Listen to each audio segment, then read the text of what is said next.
ಹಾಸನ ನಗರಸಭೆ ಮಹಾನಗರ ಪಾಲಿಕೆಯಾಗಿ ಮೇಲ್ದರ್ಜೆಗೇರಿರುವ ಹಿನ್ನೆಲೆಯಲ್ಲಿ ನಗರ ಸ್ವಚ್ಛತೆಗೆ ಹೆಚ್ಚಿನ ಒತ್ತು ನೀಡಲಾಗುತ್ತಿದೆ. ಈ ಹಿನ್ನೆಲೆಯಲ್ಲಿ 15ನೇ ಹಣಕಾಸು ಆಯೋಗದ ಅನುದಾನದಡಿ ಸುಮಾರು 2 ಕೋಟಿ ರೂಪಾಯಿ ವೆಚ್ಚದಲ್ಲಿ ಖರೀದಿಸಲಾದ ನೂತನ ಜೆಸಿಬಿ ಹಾಗೂ ಕಸ ವಿಲೇವಾರಿ ವಾಹನಗಳಿಗೆ ಶಾಸಕ ಸ್ವರೂಪ್ ಪ್ರಕಾಶ್ ಅವರು ಮಂಗಳವಾರ ಚಾಲನೆ ನೀಡಿದರು. ನಗರಸಭೆ ಆವರಣದಲ್ಲಿ ಆಯೋಜಿಸಿದ್ದ ಕಾರ್ಯಕ್ರಮದಲ್ಲಿ 2 ಜೆಸಿಬಿ, 2 ಟಿಪ್ಪರ್ ಲಾರಿಗಳು ಸೇರಿದಂತೆ ವಿವಿಧ ಸ್ವಚ್ಛತಾ ಯಂತ್ರೋಪಕರಣಗಳಿಗೆ ಪೂಜೆ ಸಲ್ಲಿಸಿ ಶಾಸಕರು ಹಸಿರು ನಿಶಾನೆ ತೋರಿದರು. ಈ ಸಂದರ್ಭದಲ್ಲಿ ಮಾತನಾಡಿದ ಶಾಸಕ ಸ್ವರೂಪ್ ಪ್ರಕಾಶ್ ಅವರು, ಹಾಸನ ಮಹಾನಗರ ಪಾಲಿಕೆಯಾಗಿ ಬೆಳೆಯುತ್ತಿರುವುದರಿಂದ ನಗರವನ್ನು ಸ್ವಚ್ಛ, ಸುಂದರ ಹಾಗೂ ಆರೋಗ್ಯಕರವಾಗಿ ಉಳಿಸಿಕೊಳ್ಳುವುದು ಅತ್ಯಂತ ಮುಖ್ಯವಾಗಿದೆ ಎಂದು ಹೇಳಿದರು. ಸಾರ್ವಜನಿಕರು ಕಸವನ್ನು ಎಲ್ಲೆಂದರಲ್ಲಿ ಬಿಸಾಡದೆ ಮನೆ ಬಾಗಿಲಿಗೆ ಬರುವ ಪಾಲಿಕೆಯ ಕಸದ ವಾಹನಗಳಿಗೆ ಮಾತ್ರ ನೀಡುವ ಮೂಲಕ ಸಹಕರಿಸಬೇಕು ಎಂದು ಮನವಿ ಮಾಡಿದರು. ಪಾಲಿಕೆಯು ಆಧುನಿಕ ಯಂತ್ರೋಪಕರಣಗಳನ್ನು ಬಳಸಿದರೂ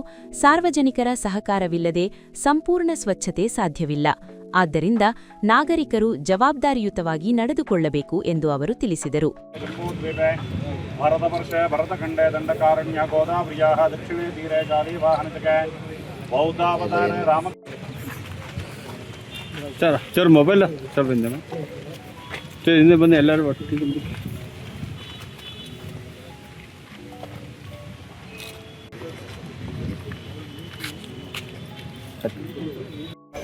ಲೈಸೆನ್ಸ್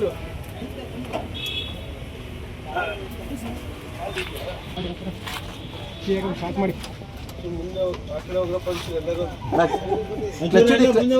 ಕ್ಲಚ್ ಹಿಡೀರಿ ಇಲ್ದಾರ ಮೂವ್ ಮಾಡಬೇಡಿ ಅಷ್ಟೇ. ಡ್ರೈವರ್ ಇಲ್ಲಿ ಸರ್ ಹೇಳಿ ಹಂಗೆ ಸ್ವಲ್ಪ ಏನು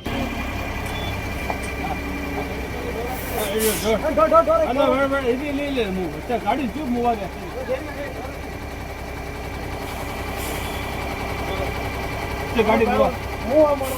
ಗಾಡಿ ಮೂವ್ ಮಾಡಿ ಸರ್.